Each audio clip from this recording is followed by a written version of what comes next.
శ్రీ వైష్ణవ సేవా సంఘం ప్రతిభా పురస్కారాల కార్యక్రమం ఎల్బీ నగర్ లోని చంద్రపూర్ కాలనీ రోడ్ నెంబర్ 5 లో ఉన్న శ్రీ వైష్ణవ సంఘంలో ఘనంగా నిర్వహించారు. ఈ కార్యక్రమానికి శ్రీ శ్రీ త్రిదండి శ్రీమన్నారాయణ రామానుజ అహోబిలజీర స్వామి వారి కరకమల చేత విశిష్ట మహిళ, విశిష్ట వ్యక్తి, దేశికోత్తమ పురస్కారాలు, అలాగే 10వ తరగతిలో ఇంటర్మీడియట్ లో ప్రతిభ కనబరిచిన విద్యార్థులకు పురస్కారాలు అందజేశారు. ఈ కార్యక్రమానికి ముఖ్య అతిథిగా బీజేపీ రాష్ట్ర అధ్యక్షులు ఎన్ రామచంద్రరావు, కార్పొరేటర్ కొప్పుల నరసింహారెడ్డి హాజరయ్యారు. స్వామివారు చేసిన అనుగ్రహ భాషణం శ్రీ వైష్ణవ సేవా సంఘం తెలంగాణ రాష్ట్ర కార్యవర్గంలో నూతనోత్సాహాన్ని నింపింది అనడంలో ఎలాంటి అతిశయోక్తి లేదు. ఈ కార్యక్రమంలో 26 మంది 10వ తరగతిలో ప్రతిభ కనబరిచిన విద్యార్థులకు, 32 మంది ఇంటర్లో ప్రతిభ కనబరిచిన విద్యార్థులకు పురస్కారాలు అందజేశారు.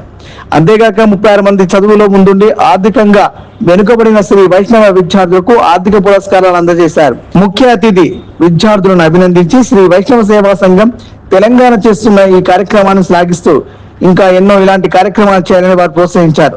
ప్రతిభా పురస్కారాల కార్యక్రమంలో భాగంగా ఒక విశిష్ట మహిళను, విశిష్ట వ్యక్తిని, ఒక సాహితీవేత్తను, 2 ఉపాధ్యాయులను దేశికోత్తమ పురస్కారాలతో సన్మానించారు. ఈ కార్యక్రమంలో పాల్గొన్న వారందరికీ అధ్యక్షులు ఏవి లక్ష్మీ నరసింహాచార్యులు, ఇన్ఛార్జ్ సెక్రటరీ వెంకటరమణ, కోశాధికారి కేవీఆర్ ప్రసాద్, శ్రీ వైష్ణవ సేవా సంఘం తెలంగాణ వారు ధన్యవాదాలు తెలియజేశారు. శుభాకాంక్షలు.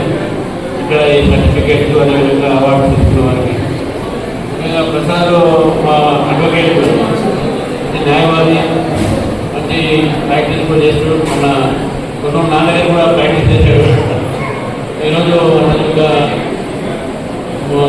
అమ్మాను గీయడానికి నా దగ్గర వచ్చి అందరూ నేను కూడా రామానుజ మా అమ్మ ఉండే పెద్దవారు వారు రామానుజారి ఒక సాంప్రదాయాన్ని బాగా పాటిస్తారు.